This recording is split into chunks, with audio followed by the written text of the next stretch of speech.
नमस्कार, स्वागत आहे आपलं तिखट पाहुणचार रेसिपीज मध्ये। सध्या आपण आषाढी एकादशी विशेष उपवासाच्या रेसिपीज बघतोय। तर आजची रेसिपी बघा, उपवासाचा ना ढोकळा तयार केलेला आहे, त्यासोबत खाल्ली जाणारी मस्त चटपटीत आंबट गोड चवीची चटणी तयार केलेली आहे।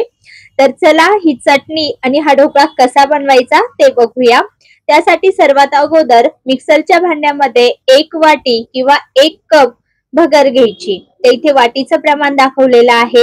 तरी भगर बघा भाजून घेतली नाही, कच्चीच वापरली आणि सारख्याच वाटीने पाव वाटी साबुदाणा घेतला, तर साबुदाणा सुद्धा कच्चाच घातला। तर आता ही भगर आणि साबुदाणा मिक्सरला वाटून घ्यायचं।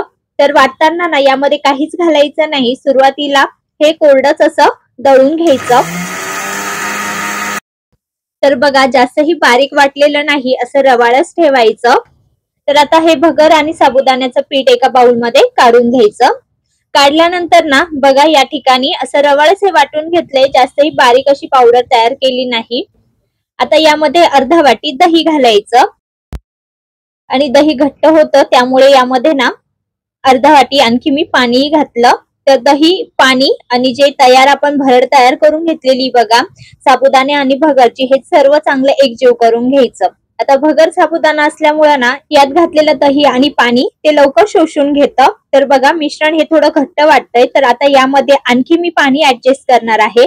यामध्ये ना थोडं थोडं पाणी करून याची कन्सिस्टन्सी ऍडजस्ट करून घ्यायची। तर पुन्हा अर्धा वाटी पाणी घातलं, तर टोटल अर्धा वाटी दही आणि 1 वाटी पाणी ऍड केलं आणि पुन्हा चांगलं मिक्स करून घेतलं। दही ऐवजी ताक सुद्धा घालू शकता, फक्त घालताना ते यामध्ये थोडं थोडं घालायचं आणि या पद्धतीने पीठ भिजवून घ्यायचं। आता हे पीठ आपण झाकण ठेवून ना फक्त 10 ते 15 मिनिटं भिजत ठेवणार आहे, म्हणजे यामध्ये जी भगर आहे, साबुदाणा आहे, ते व्यवस्थित भिजलं जातं। तर 15 मिनिटांनंतर तुम्ही बघू शकाल इथे मिश्रण ना थोडंसं घट्ट झालेलं आहे। तर आता हे मिश्रण मिक्सरच्या भांड्यामध्ये घालून पुन्हा एकदा फिरवून घेणार आहोत।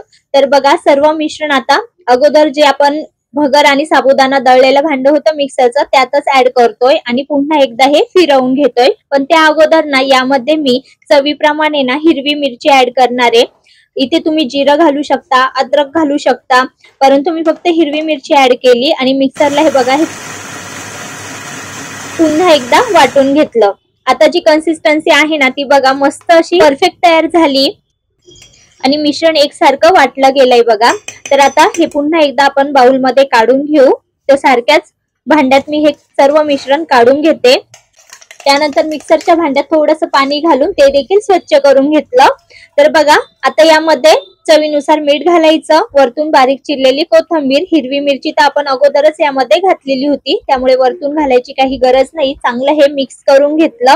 तर ह्या तयार झालेल्या मिश्रणापासून तुम्ही डोसे बनवू शकता, आप्पे तयार करू शकता, पण या ठिकाणी आज मी उपवासाचा ढोकळा तयार करून दाखवणार आहे। तर बघा परफेक्ट आपलं इथे मिश्रण तयार झालेलं आहे आणि थोडंसं पातळच ठेवलेलं आहे, जास्तही घट्ट करायचं नाही, नाहीतर मग ढोकळा हा वाफवल्यानंतर तो घशात दाटल्यासारखा वाटतो। तर असं सैलच थोडंसं मिश्रण तयार करून घ्यायचं।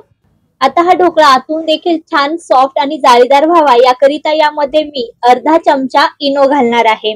इनो नसेल त्याऐवजी तुम्ही खाण्याचा सोडा घाला, तो देखील अर्धा चमचा घालायचा, त्याने देखील ढोकळा हा छान सॉफ्ट आणि जाळीदार तयार होतो। तर अर्धा चमचा इनो घातला आणि इनो हा छान ऍक्टिव्हेट व्हावा याकरिता यावर 1 ते 2 छोटे चमचे पाणी घालायचं, छान हे मिक्स करून घ्यायचं। इनो मिक्स केल्यानंतर बघा मिश्रण हे छान हलकं फुलकं आणि जाळीदार तयार होतं। तर एकीकडे कढईमध्ये ना पाणी सुद्धा उकळण्यास मी ठेवलं आणि आता ज्या भांड्यामध्ये किंवा प्लेटमध्ये ढोकळा स्टीम करायचा त्याला तेलाने बघा ग्रीस करून घ्यायचं।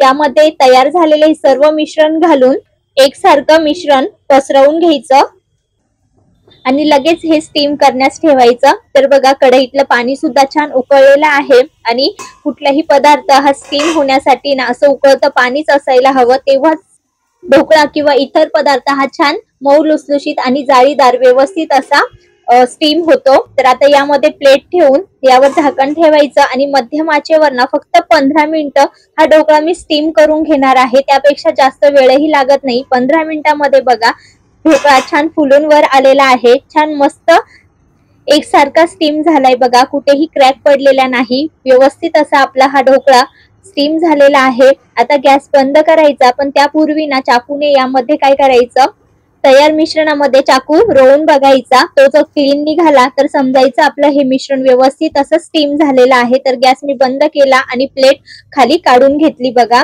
आता हा ढोकळा आपल्याला थंड करून घ्यायचा, पण त्या अगोदर ना यावर मी गरम असतानाच तडका पॅन मध्ये चमचाभर तूप गरम करून त्यामध्ये जिरं आणि हिरवी मिरचीची फोडणी दिली होती बघा. तर तो तडका यावर घालून घेतला आणि छान एकसारखा पसरवून घेतला. वरतून बारीक चिरलेली कोथिंबीरही घातली आणि हे मिश्रण ना थंड होण्यासाठी ठेवून दिलं. तोपर्यंत यासोबत खाल्ली जाणारी जी चटपटीत चटणी आहे ना ती आपण बनवून घेणार आहे. तर मिक्सरच्या भांड्यामध्ये पाववाटी दही घेतलं आणि 3 ते 4 चमचे भाजलेल्या दाण्याचा कूट घेतला. इथे तुम्ही भाजलेले शेंगदाणे घाला. मी दाण्याचा कूट होता म्हणून तो ऍड केला. एक हिरवी मिरची, थोडीशी कोथिंबीर, एक छोटा चमचा साखर घातली आणि दळण्याकरिता अगदी थोडंसं पाणी घातलं बघा. आणि आता सर्वात शेवटी चवीनुसार मीठ घालून झाकण लावून मिक्सरला बारीक वाटून घेतलं. तर ही चटणी अशीही खाऊ शकता, परंतु यामध्ये मी तुपाची फोडणी दिली. फक्त तूप हे गरम करून त्यामध्ये थोडंसं जिरं घातलं आणि मस्त गरमागरम यावर टाकलं. तर बघा छान मिक्स करून घेऊ. तर अगदी झटपट सोप्या पद्धतीने अगदी 2 मिनिटातच आपली ही दह्याची चटपटीत अशी चटणी तयार झाली, जी की ढोकळ्यासोबत अप्रतिम लागते. नक्की ट्राय करून बघा. तर एकीकडे ना ढोकळा सुद्धा थंड झालाय. अगोदर आपण कडा ज्या आहे त्या मोकळ्या करून घेऊ आणि हव्या त्या आकारामध्ये हा कट करून घेऊ. तर चौकोनी आकारातच इथे मी कट करून घेतलाय बघा. कट करतानाच आपल्याला जाणवतो की हा आतून किती जाळीदार आणि सॉफ्ट तयार झालेला असेल. अजिबात तुटत नाही बघा, एकसारखा हा निघतोय. मस्त जाळी पडलेली बघा, छान हलका फुलका होतो. उपवासाला नुसती भगर खिचडी खाऊन जर कंटाळला असाल ना तर तुम्ही हा ढोकळा एकदा नक्की ट्राय करून बघा. चवीला अप्रतिम लागतो. शिवाय जी चटणी आपण तयार केली ना ती देखील करून बघा, ती सुद्धा खूप चटपटीत तयार होते. तर ढोकळा बघा मस्त जाळीदार झालाय, छान मऊ लुसलुशीत झालाय. आता आतून बघा तोडल्यानंतर सुद्धा हा इतका छान सॉफ्ट झालाय बघा. बघा तर मंडळी, अगदी झटपट असा इन्स्टंट आपला ढोकळा आणि चटणी तयार झालेला आहे. तर आजची रेसिपी तुम्हाला कशी वाटली हे कमेंट मध्ये सांगा. रेसिपी आवडली असेल तर रेसिपीला लाईक करा आणि अशा छान छान नवनवीन रेसिपीज बघण्यासाठी आपल्या तिखट पाहुणचार रेसिपीजला नक्की सबस्क्राईब करा. तर हा उपवासाचा ढोकळा तयार करत असताना तुम्हाला जर जिरं चालत नसेल, कोथिंबीर चालत नसेल तर ती स्किप करा. तरी देखील हा मस्त चविष्ट असा मऊ लुसलुशीत जाळीदार ढोकळा तयार होणार आहे. तर नक्की ट्राय करून बघा. चला तर मग पुन्हा भेटूया अशाच एका वेगळ्या रेसिपी सोबत. तोपर्यंत धन्यवाद.